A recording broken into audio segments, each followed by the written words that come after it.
año se ha ido volando, estamos iniciando el antepenúltimo programa de este ciclo 2022. Estaremos realizando el programa del jueves 1 y del jueves 8 de diciembre para, si todo está dentro de lo previsto, retomar seguramente el primer jueves de marzo. En medio del Mundial de Fútbol, hacer un programa de estas características que no tenga que ver con el Mundial es muy beneficioso para los que no les gusta el fútbol. Y bueno, y es un riesgo para los que no quieren alejarse de la fiesta y de lo que va pasando. O sea que, bienvenidos al mundo real, a la reforma jubilatoria propuesta por el gobierno. Hoy vamos a tener dos campanas, así se llamaba la promoción, reforma jubilatoria, otras campanas que van a incluir a 2 de los 3 directores sociales del Banco de Previsión Social. Como ustedes saben, hay un director en representación de los jubilados y pensionistas, hay un representante de los activos, o sea, de los trabajadores, es el señor Ramón Ruiz, que estará con nosotros en el tercer y cuarto bloque. Y en este primer bloque vamos a tener al director del Banco de Previsión Social en representación de los empresarios o del sector empresarial, José Pereira. José, bienvenido. Bien, muchas gracias, un gusto estar acá. Bueno, usted viene de Muy Maldonado. buenas noches. Muy buenas noches. Muy buenas noches. Usted viene de Maldonado. Sí. Siempre vinculado al sector empresarial en ese departamento. Sí, sí. Desde hace un buen tiempo, mucho tiempo presidente de la Cámara de Maldonado. ¿Por qué decidió decir yo tengo que estar ahí en el directorio en representación de los empresarios? En realidad, las circunstancias, esos son muchas circunstancias. Entramos a la Cámara de Maldonado, en un momento nosotros éramos, mi abuelo era mi abuelo materno, era bolichero y siempre hablaba de, tenía un bar, venía de Pirarajá y tenía un bar en el departamento, en la ciudad de Maldonado, y había donado la ladera del centro comercial, tenía un amor por el centro comercial, nunca fue director ni nada, pero me decía siempre cuando tengas si aspirás a tener una empresa o algo, tenés que... Tenía el concepto claro de la agremiación. De la agremiación. Y nosotros siempre, cada vez que nos llamaban, decíamos, bueno, teníamos una consultora de investigación social, tratábamos de estar siempre, cada vez que se necesitaba, para ayudar. Y un día hubo un conflicto entre los funcionarios del centro comercial, del viejo centro comercial Punta del Este Maldonado, y la directiva que estaba. Se van todos los funcionarios y van a buscar, eran esos que visitaban, y arman una lista. En la lista la terminé encabezando yo, a los 2 años terminé de presidente. Después eran las quejas de la representación gremial a nivel nacional, y para nosotros este espacio era el más importante.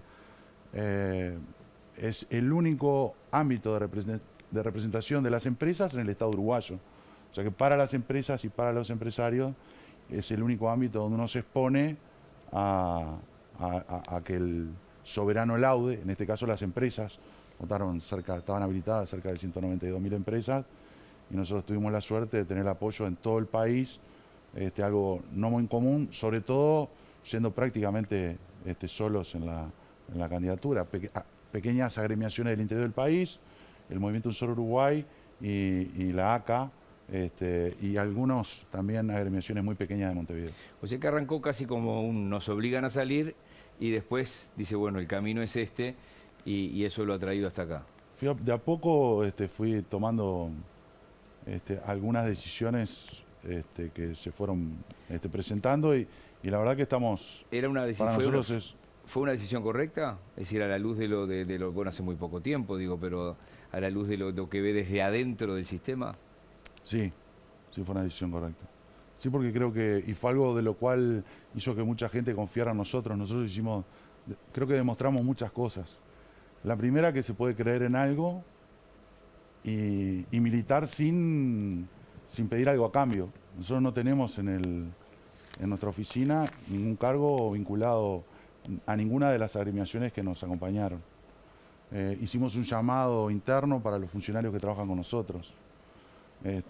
O sea que se puede creer y generar cambio. ¿Qué es un llamado interno? Y sobre los funcionarios que hay en BPS, contratamos un docente de la Universidad de la República que conocíamos para que nos ayudara a armar un equipo del BPS. Nosotros teníamos un antecedente.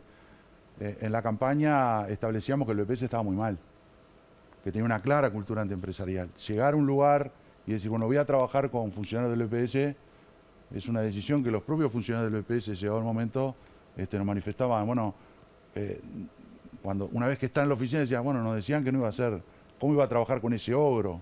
Esa persona que hablaba tan mal de nosotros. Y en realidad creo que después con el proceso hemos armado un equipo, bueno, acá hay dos de ellos, pero armamos un equipo de gente con experiencia y gente joven dentro del organismo que tiene la camiseta puesta y que nos ayuda a empezar cambiando nosotros desde nuestra propia oficina y demostrar que las cosas se pueden hacer en ¿Qué el era resto la del cultura organismo. antiempresarial, con algún ejemplo? ¿O la eventual cultura? La cultura antiempresarial es algo que está ya sobrepasando todos los límites. Un ejemplo, hace un tiempo nosotros tuvimos un momento en el cual fuimos al directorio del BPS y se analiza, por ejemplo, una inspección. En la inspección, para que tenga una idea la gente, se detecta que o el inspector le solicita al empresario que le muestre sus movimientos bancarios. El empresario le dice que no, que vaya a la justicia, tiene secreto tributario y secreto bancario que lo avala y además no se sentía ningún delincuente. El inspector lo multa a este empresario, pasa el tiempo y eso nos llega a directorio. Cuando nosotros llegamos a directorio nos encontramos la sorpresa que perdimos 6-1. Nosotros llamamos a este empresario y le preguntamos, la multa era de 10.000 pesos, la pagaba y se terminaba el problema. Y nos dijo, y es por nuestros hijos, si yo dejo que el Estado avance y no peleo por mis derechos, evidentemente que... Y en un país que tiene secreto tributario, que solo un juez puede pedir que se abra una cuenta, ¿el directorio votó 6-1 con respecto a esto? ¿De que puede pedir el estado de cuenta? Es decir, ¿se cree el directorio del BPS entonces con el mismo poder que un juez? Sí, eso cambió nuestra postura sobre la posición de lo que entendíamos que era ¿Y esto sigue siendo así? Entonces, si me cae, yo no tengo una empresa, pero digo, me cae un inspector, ¿me puede pedir No, nosotros no estamos de acuerdo y lo vamos a defender. Esta empresa DGI, va a ir al ¿la tribunal. DGI lo está haciendo eso? A ver, la empresa esta va a ir al tribunal. Va a apelar. Y seguramente, y va a ganar la empresa, porque, a ver, existe en Uruguay. Esta persona, a ver, ahí lo que había era una discusión, vamos a decir claro, una discusión prácticamente entre dos empresarios, ¿está? En lo que es una distribución, ¿no? Uno que dice, no, yo era dependiente de fulano y hago juicio. No estamos hablando de una situación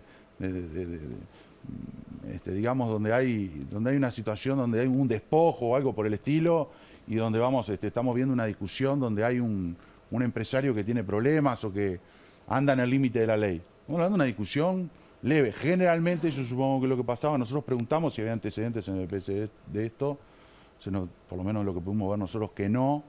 Lo que debe pasar muchas veces es que el empresario paga para no tener problemas, ¿no?, con el Estado. Nosotros en eso claramente estamos en contra y vamos a seguir dando pelea para en que el organismo. Claro, paga porque dice, no le muestro la cuenta, no le muestro los movimientos, entonces lo multo, bueno. Y no tengo problema con el BPS. O sea que el BPS que se queda conforme de no ver la cuenta con una multa nomás. Y pasa mucho, en el organismo pasa mucho que el BPS pierde en el tribunal, no todos van a juicio. Y eso es algo que es parte de lo que nos decían en... A ver, no es normal, yo lo hablaba con amigos que están en el Instituto de Ciencia Política, no es normal que una campaña gane en todo el país a una estructura que lleva 15 años y prácticamente sin estructura detrás. Yo creo que lo que tenía que ver era el discurso. Nosotros decíamos que para el empresario el BPS era de lo más rancio que tenía el Estado uruguayo, con una clara cultura antiempresarial. Creo que las empresas entendieron eso y nos pusieron acá.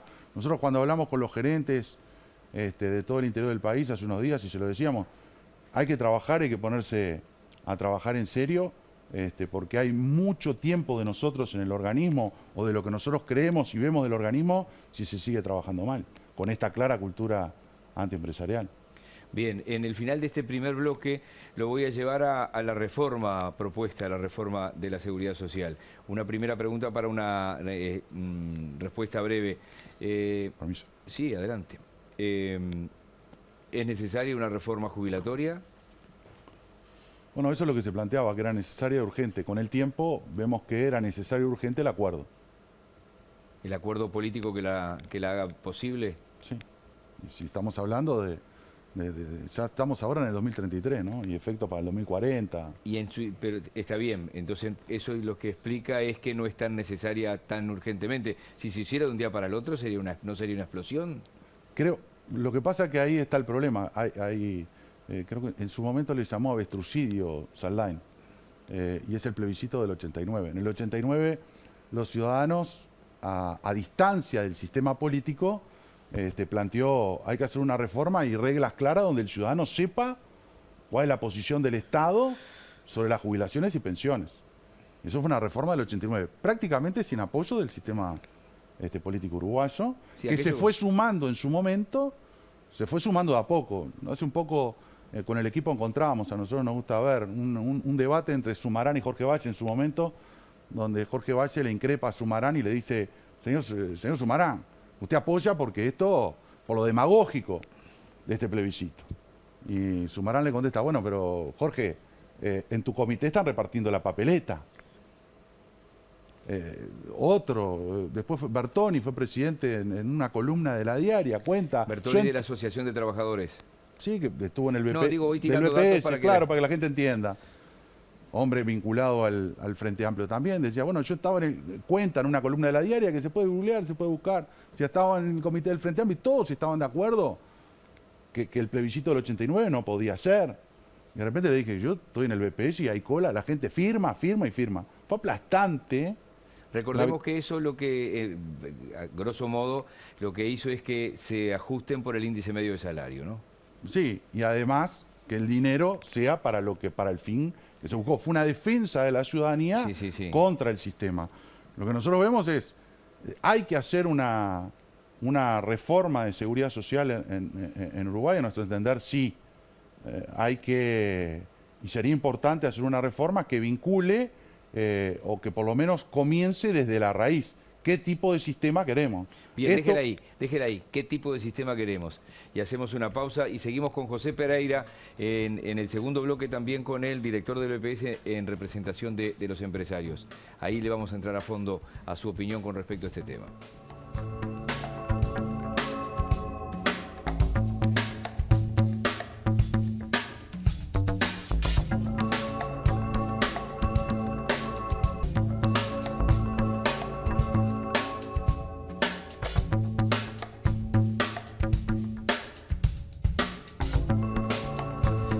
Permítanme unos segundos para hablar de buen vestir. Les quiero hablar de la nueva colección de Men's Factory, una nueva temporada y un nuevo concepto en vestimenta masculina. Ingresá a la web de Men's Factory, ahí la tienen, todas las vías. mensfactory.com.uy, en el local comercial que está allí, en esa proa de Francisco Acuña de Figueroa y Avenida del Libertador. Lunes a viernes 9:30 a 18, sábados de 10 a 14. Una reforma sí, pero tenemos que arrancar por qué tipo de sistema queremos, me dijo así. Sí. ¿A qué se refiere? Bueno, acá se llamó una comisión de expertos, supuestamente, con alguien que la dirigiera, que es el señor Rodolfo Salday, claramente vinculado a la reforma del año 95-96. Si yo llamo para reformar al constructor, yo no voy lo que no voy a tener es una autocrítica, no voy a tener un análisis profundo de lo que tengo, sino lo que voy a tener voy a hacer maquillaje, retoque sobre lo que tengo, o quizás hasta un respirador de algo crítico. Y eso para nosotros es lo que es la propuesta, una reforma claramente vinculada a lo jubilatorio. Hay un economista que está muy de moda ahora con los temas políticos, sobre todo desde el punto de vista de análisis político, que es Milton Friedman, que tenía una frase que decía, generalmente se comete el error de analizar las políticas públicas por sus intenciones cuando deberíamos juzgarlas por lo que no hacen. Por los resultados. En este caso ni intenciones tienen. Lo que yo no escuchaba desde el principio era, bueno, tenemos que solucionar el tema del déficit. Bueno, ese plebiscito del 89 lo que plantea es que no hay déficit. Lo que plantea es, la plata tiene que estar para pensiones y jubilaciones. Es un derecho humano. Porque el análisis que se hace de acá del sistema político es, ni siquiera se plantea cuánto queremos gastar de Producto Bruto Interno. Uno mira las tablas de los países en el mundo y ve que, por ejemplo, los países más ricos gastan más que nosotros en seguridad social, en educación y en salud. Bueno, nosotros queremos gastar menos. Es una decisión política, pero es una decisión basada en los beneficios del Estado. Es el Estado el que está de acuerdo en beneficios para sí mismo y le pide al ciudadano un acto patriótico de una reforma, porque todos escuchamos todo el tiempo, bueno, pero hay que hacer la reforma. Yo escuché a varios pasar por el Parlamento Y cuando le pregunta, ¿pero por qué usted cree que hay, porque hay que hacerla?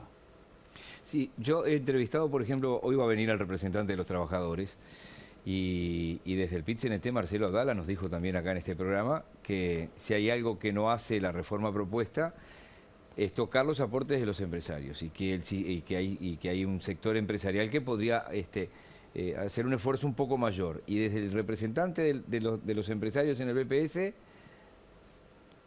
se dice que esta reforma es horrible. El horrible lo puse yo. Ellos dicen que los empresarios son intocables.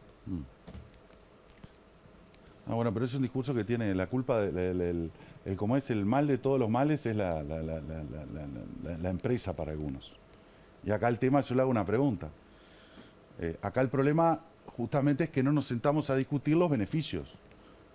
No de los empresarios, porque acá hay un problema. El problema que tiene Abdala es un problema que lo tiene, sé desde hace mucho tiempo, que no ve más allá del discurso de lo que logra con el discurso. Mientras se divida, él cobra. Entonces es un tema ya profesional. El problema de la reforma son los beneficios. Sentarnos a discutir los beneficios.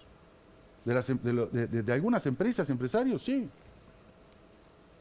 Pero le puedo preguntar al señor Abdala, ¿qué pasa, por ejemplo, con los beneficios de la caja bancaria, que alimenta tanto al PIT-CNT, que tiene jubilaciones de privilegio?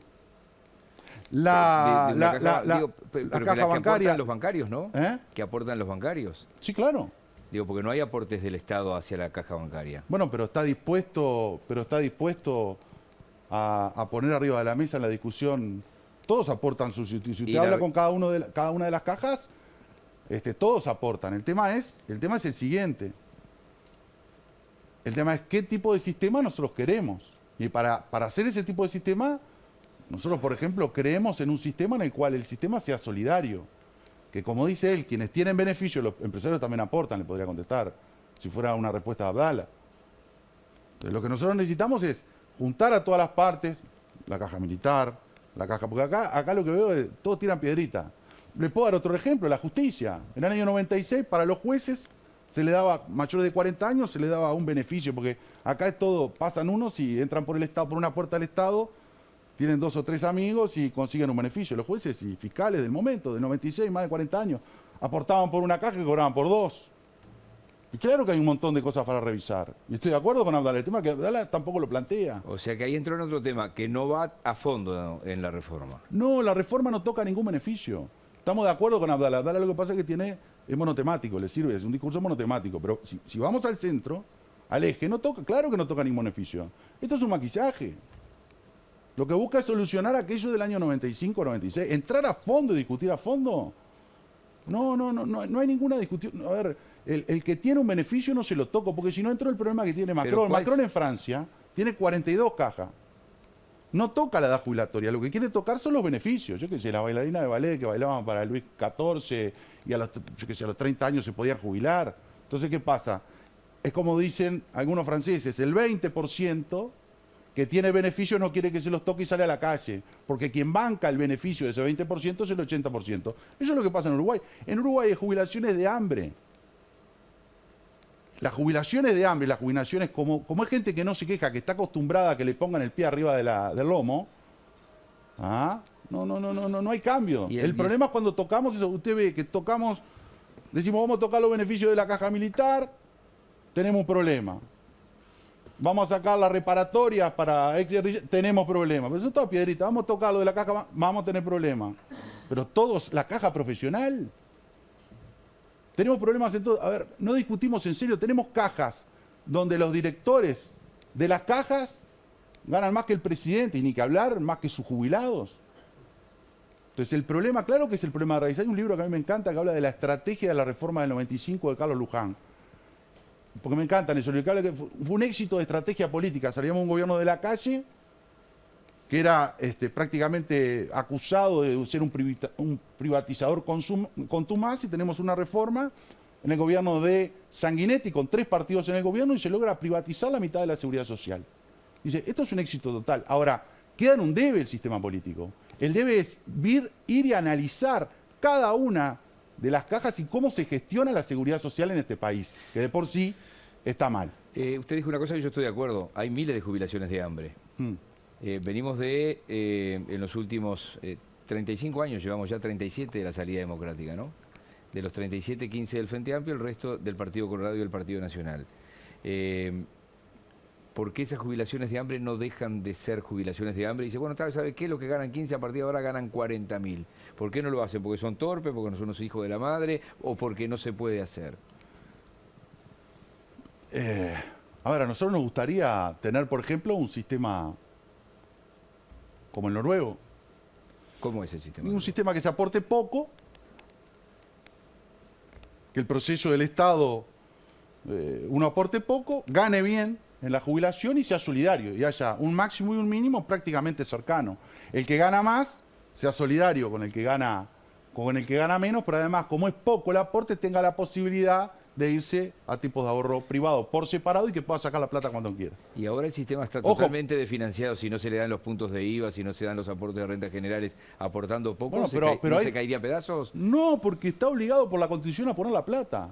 Es como si yo soy de Maldonado, como dije, en Punta del Este hay un montón de comercio, de comercios que son de argentinos, ¿sabes? Y en Argentina hacen fortuna, si van a Punta del Este y van a pérdidas. Es una decisión. Que algunos digan que está deficitario el sistema, no, hay que gestionarlo mejor y hay que solucionar el sistema, eso es un tema.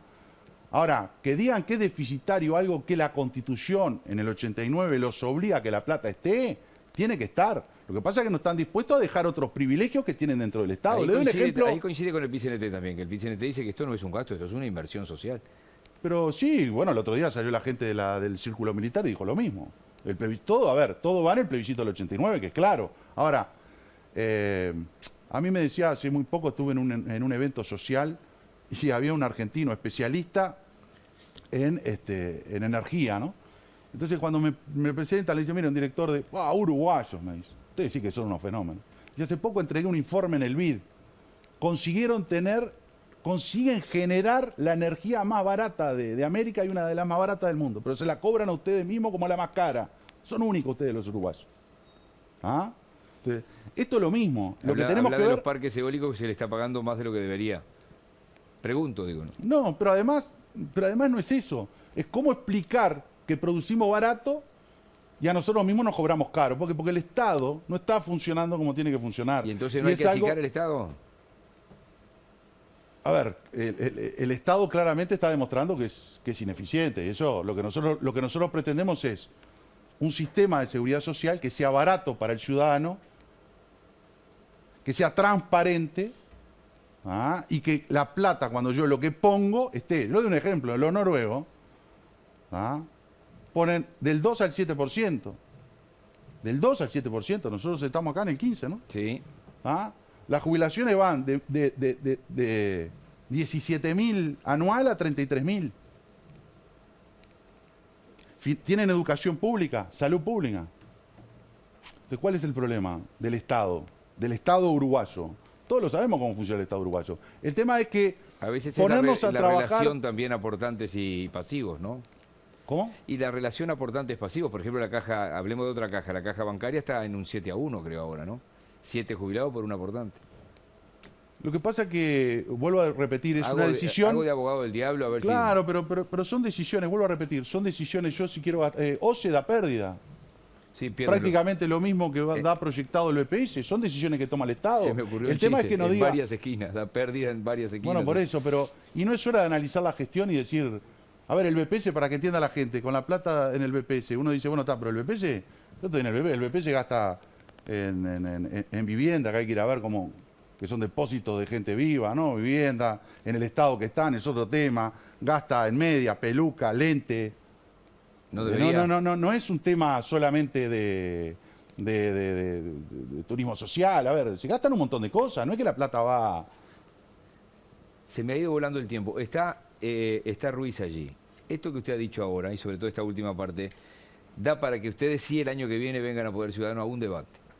Sí, no hay problema. Estamos... Pero un debate, digo, de intercambio, es decir, el representante de los empresarios y el representante... Sobre el EPS tenemos una postura distinta, así que no va a alimentar la deliberación o el debate. Será. Exacto, que suma, ¿no? Porque del otro lado de la pantalla, si no yo hoy tengo que hacer, y esto lo hago gustosamente, me tengo que hacer yo el debate prácticamente con el invitado. No. José, un gusto y muchísimas gracias por hoy. El tiempo ha volado. No, Digo, muchas gracias a ustedes. Bueno, gracias al equipo, nos han tratado de decirle a los muchachos bárbaros.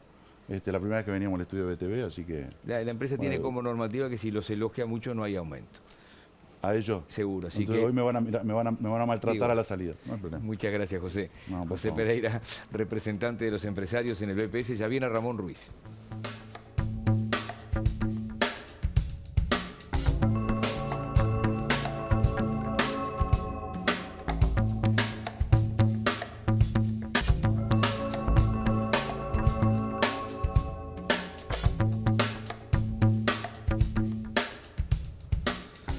Seguimos y es un gusto recibir a Ramón Ruiz, representante de los trabajadores en el directorio del BPS, director del BPS en representante de los trabajadores. Ramón, bienvenido.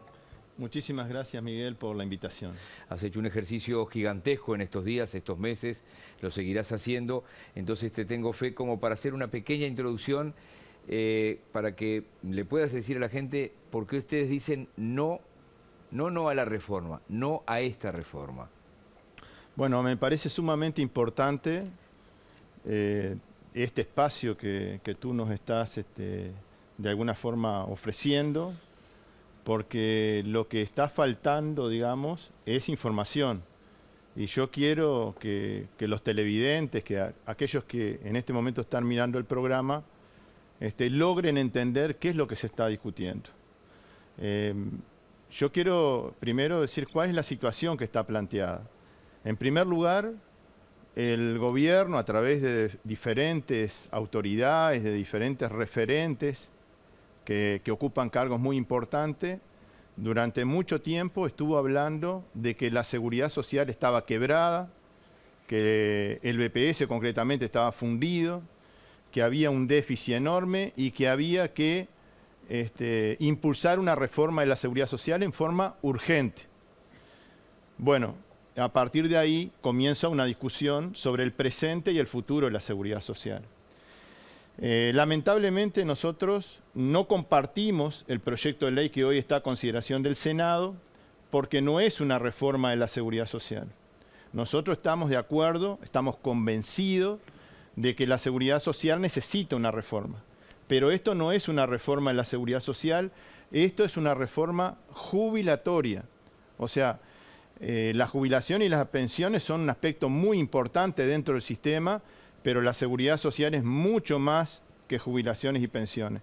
Bueno, y el gobierno equivocadamente para resolver los problemas que identificó, bueno, le pide solamente a los trabajadores un esfuerzo, porque el costo de esta reforma recae exclusivamente sobre las espaldas de los trabajadores, con más años para poder jubilarse y con menos jubilación. Y con una contradicción, se decía que era urgente y el impacto de esta reforma va a ser el impacto cuando esté de pleno vigente la reforma en el 2043. Es lo mismo que yo le decía a Pereira recién, si hubieran dicho entra a regir a partir del 1 de julio del año que viene, ¿no sería medio como un escándalo?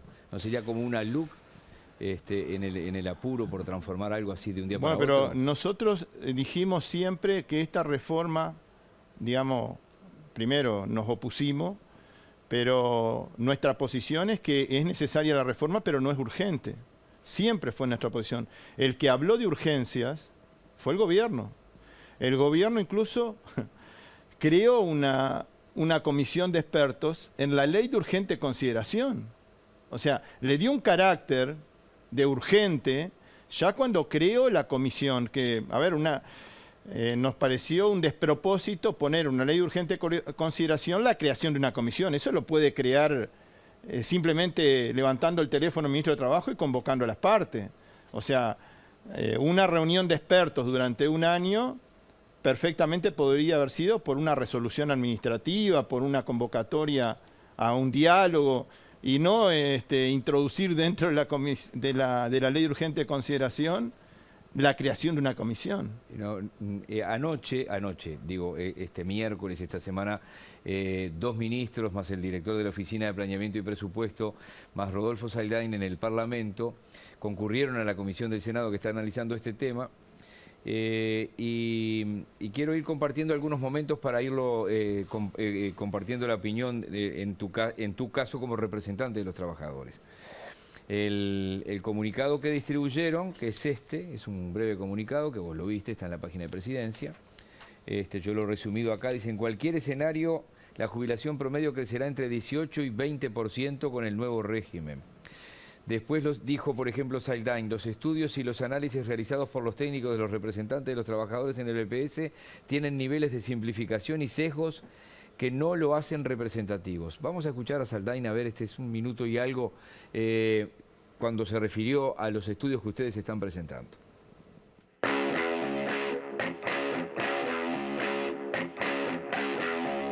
El máximo respeto al grupo de técnicos que trabaja con el equipo del PIT-CNT.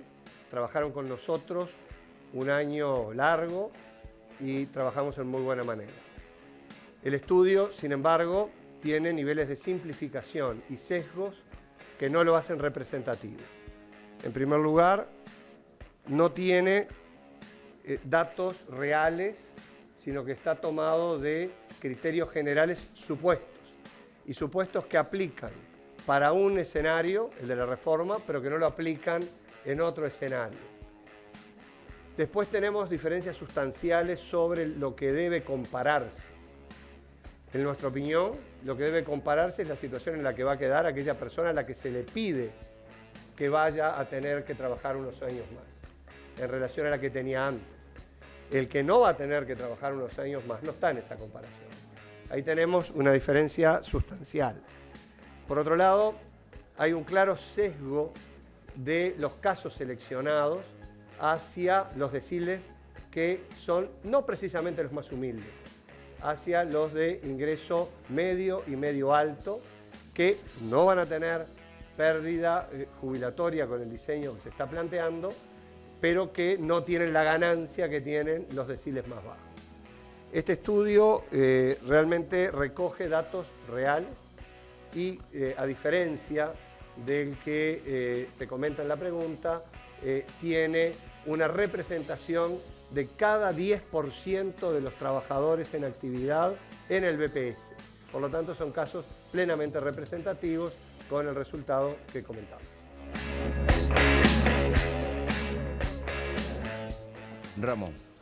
Bueno, yo también quiero decir que con el mayor respeto, digamos, a quienes están trabajando en esta propuesta de reforma jubilatoria, tengo que decir que no comparto alguna de las conclusiones a las que llega el gobierno. Yo no voy a responder de la misma manera que se le respondió a nuestro informe diciendo que era falso. No voy a responder diciendo que no tiene veracidad lo que dice el gobierno. Es más, desde ayer, cuando vimos la conferencia de prensa, que es casi una cadena nacional, nos pusimos a trabajar. Estuvimos de madrugada trabajando y hoy de mañana, y nos perdimos parte del partido porque seguíamos de alguna forma metidos en ese análisis de las declaraciones y también de lo que se presentó en la comisión del Senado. Tenemos ya el acta, lo estamos estudiando, lo que se habló dentro de la comisión, porque muchas veces se habla una cosa dentro de la comisión y se declara otra en la prensa, ¿no? Entonces, tenemos que decir que nosotros hicimos un trabajo que no se pudo desacreditar, que no se pudo, digamos, con otro ejemplo, digamos, no quedó cuestionado. Vos ¿no? decís, ellos no salieron al cuestionamiento de los otros, sino que presentaron su informe. Sí, nosotros presentamos un informe y acá, en realidad, no se pudo, digamos, decir que el informe que presentó el PIT-CNT es falso. Lo que se hizo fue, se presentó otro informe con otros supuestos. Pero y yo ustedes creo dicen, que, por ejemplo, que las jubilaciones bajan y ellos dicen textualmente el documento, ¿no? El documento incluye conclusiones como un fuerte crecimiento en los 4 primeros deciles, o 2 primeros quintiles de ingreso hacia el 2043. Yo digo brevemente, porque creo que esta discusión ahora seguramente Con va a respecto ser... a la cadena, te digo que la conferencia de prensa empezó 18:45 y el único informativo que estaba al aire era el nuestro. Sí. Es decir, 4, 10 y 12 todavía no habían empezado. Capaz Sí. que TV Ciudad sí, pero no sé, creo que está a las 18 el de TV Ciudad. Sí, pero igual es costumbre de todos, ¿eh? El Frente Amplio todos los lunes nos cita una conferencia de prensa a las 19:15. Bueno. Para que todos estemos ahí en el... El PIT-CNT muchas veces invita a conferencias de prensa y quizás nos falta un poco de experiencia de cómo poder lograr la mayor participación posible, pero bueno, ese es otro tema. También el equipo de representación de los trabajadores hizo 2 conferencias de prensa, una para presentar un informe cuando estaba el anteproyecto, y la verdad que participaron muy pocos medios de prensa en esa conferencia, y otra conferencia de prensa para presentar justamente el informe al que se refiere el doctor Saldain, y también hubo poca participación. Bueno, les hacemos un tirón de oreja que no me corresponde a mí. No, por supuesto. Digo, pero yo digo en el sentido de ver hasta dónde puede... No es mi caso. No, por supuesto, al contrario, lo digo en el sentido, cuando me refiero a la cadena nacional, me refiero a cómo de alguna forma trascienden algunas noticias y cómo a veces no trascienden otras de la misma manera, con la misma, digamos, oportunidad en cuanto al espacio. Pero yo quiero decir que nosotros hicimos ese informe porque el doctor Saldain y el ministro de Trabajo varias veces dijeron que los trabajadores que se jubilaban con 65 y 30 no se iban a jubilar con menos que lo que hoy se jubilaban con la ley vigente los trabajadores. Entonces lo que hicimos fue, en base a esa afirmación, hicimos un informe. Ahí no hubo, digamos, cuando se afirmaba eso, no hubo, bueno, vamos a presentar por deciles, vamos a hacer, el 10% que gana menos comparado con el 10% que gana más. No, se afirmó de que con 65 años de trabajo, de edad, y 30 de trabajo, la gente iba a cobrar igual o más. Y que había, digamos, en los ingresos más bajos, un beneficio mayor inclusive. Entonces tomamos y nosotros hicimos la comparación, pero si la persona se va a los 65 años hoy, se va con un 55% de tasa de reemplazo. Y en el proyecto están proponiendo de que esa persona con 65 y 30, en ese proyecto se va con un 45% de tasa de reemplazo. Hoy en el BPS nosotros calculamos el promedio en base a 20 años de aportes. En el proyecto se plantea hacer lo mismo, pero sobre 25 años de aporte. Entonces el promedio es menor y el porcentaje que se le va a devolver a la persona va a ser menor. Entonces nosotros hicimos esa comparación porque era lo que decía el doctor Saldain y el doctor Mieres, el ministro Mieres, en varias declaraciones. Es abogado también. Sí, es doctor, sí. Sí, permitime una primera pausa. Me quedé pensando, pero te lo tiro ahora más adelante. Estamos con Ramón Ruiz, es el representante de los trabajadores en el directorio del Banco de Previsión Social.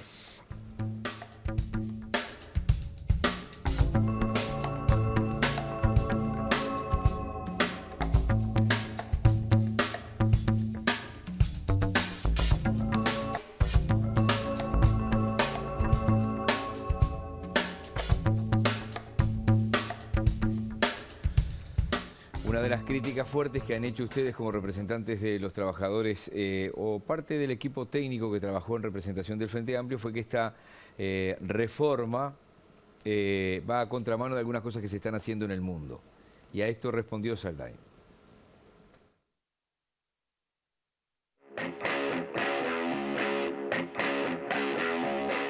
Nosotros no compartimos que estemos yendo en un sentido opuesto al que está transitando el mundo y la región. En particular, por ejemplo, en el caso chileno, el gobierno del presidente Boric lo que está planteando es mantener un pilar de reparto, crear un pilar de reparto muy pequeño. El pilar de reparto nuestro es más potente, y es más potente porque asegura como objetivo de política de mejor manera el beneficio a obtener con el aporte. Y está también sustentado financieramente en los números que hemos presentado, que implican una mayor inyección de recursos en lo inmediato al sistema y que lo que va a ser el impacto a mediano plazo está también contemplado en las proyecciones macro presentadas.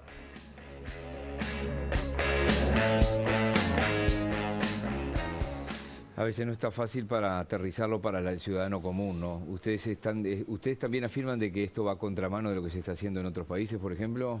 Y digo, el gobierno equivocadamente está apostando a extender el ahorro individual para todos los subsistemas que hay en el sistema de seguridad social.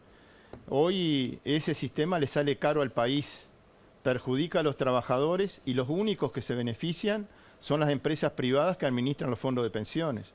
Por lo tanto, nos parece que es equivocado extender este sistema privado para las cajas paraestatales, la militar y la policial. Hoy ya en la caja militar tenemos un déficit anual de casi 500 millones de dólares. Introduciendo a FAP en la caja militar, va a haber un costo de transición que lo vamos a pagar todos los uruguayos y el déficit de la caja militar va a ser mayor, también en la policial. No se sabe cuánto va a costarnos la transición en las cajas paraestatales o cómo van a ser, mejor dicho, porque ahí no hay asistencia financiera, cómo van a ser las cajas paraestatales para enfrentar la privatización de parte de los fondos. Es más, la caja notarial ya dijo que eso le va a traer serias dificultades desde el punto de vista económico-financiero. Yo lo que quiero aclarar, que el gobierno, la verdad, se planteó como objetivo bajar el déficit. También definió que no va a cambiar la matriz de financiamiento de la seguridad social, o sea que los ingresos van a ser los mismos. Los ingresos van a ser los mismos, pero el gobierno se propone bajar el déficit aproximadamente en 2.000 millones, a valores de hoy, en 2.000 millones de dólares. Bien. Y dice que van a aumentar las jubilaciones. A mí algo no me cierra. Yo no sé si no tenemos que pensar, como dice un técnico que hace pocas horas hizo un Twitter, en exportar este modelo, porque Uruguay logró una fórmula mágica. O sea, va a aumentar las jubilaciones, va a bajar el déficit y no va a aumentar los ingresos. Yo creo que decir esto es subestimar la inteligencia de la gente. Es lo mismo, Miguel, que el sueldo no te alcance y yo te diga que sin aumentarte el sueldo te va a alcanzar. O sea, la gente, yo sé que a veces es complicado explicar los temas de seguridad social, pero el gobierno lo que se propuso fue recortar la inversión que hace el país en jubilaciones y pensiones, recortarlo. No introduce nuevas fuentes de financiamiento, o sea, no hay nueva fuente de financiamiento. Y sobre eso nosotros tenemos propuestas. Pero dice que sin introducir más dinero para la seguridad social, va a bajar el déficit y va a aumentar las jubilaciones. Es imposible. O sea, es imposible pensar de que eso va a ocurrir. Y nuestro informe, que no fue de ninguna forma cuestionado, todavía estamos esperando que alguien lo cuestione, lo que dice es que no está focalizado en los salarios medios altos, porque tenemos ejemplos de 18.000, de 22.000, de 25.000, o sea, no creo que esos sean sueldos medios altos. Me parece que ahí hay una equivocación en la valoración que se hace. Saldain fue el mismo técnico que en el año 96 nos dijo que íbamos a estar bárbaro con la reforma del 96, que íbamos a cobrar 2 jubilaciones.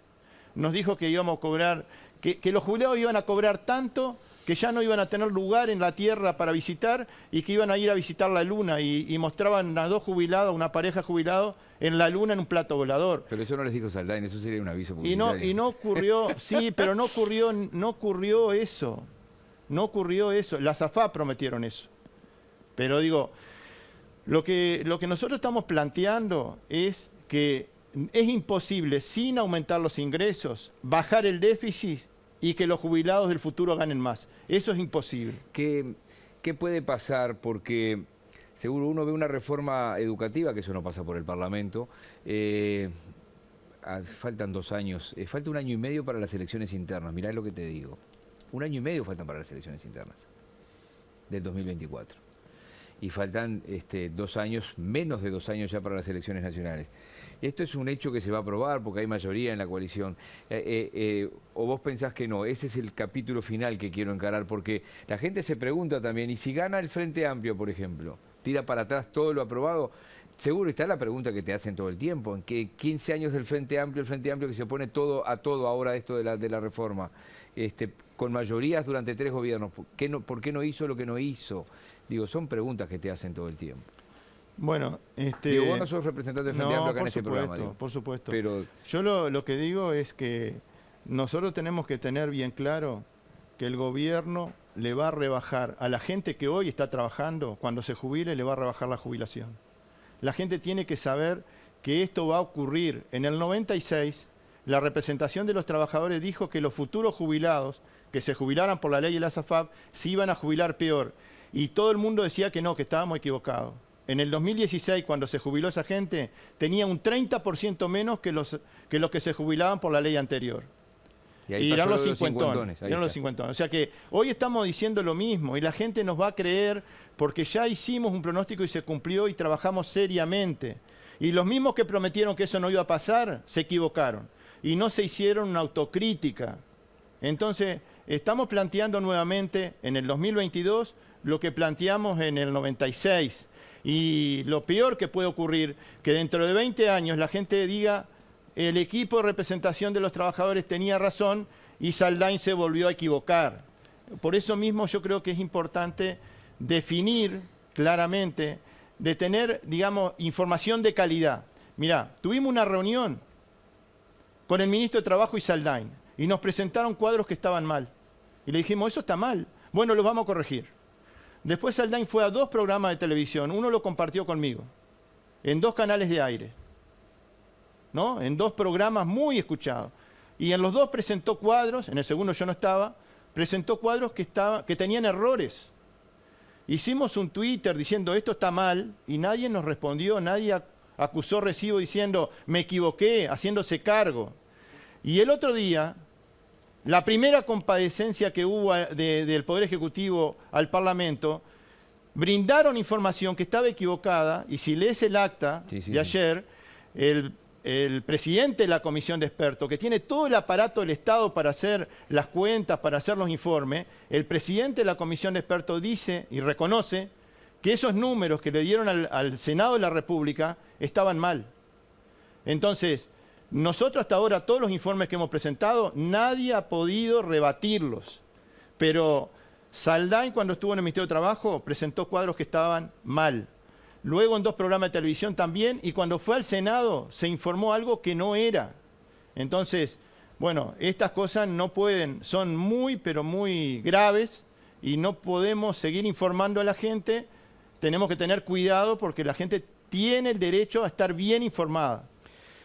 Muchísimas gracias por hoy. Digo, la puerta va a quedar abierta. El presidente dijo textualmente en una reunión que se hizo en Suárez y Reyes con toda su bancada que quería que la reforma, por lo menos en el Senado, estuviera aprobada antes de que largue el primer ciclista, no después de la semana. Estamos hablando de fines de marzo, primeros días de abril. Nosotros no nos preocupan los costos electorales, a nosotros no nos preocupa.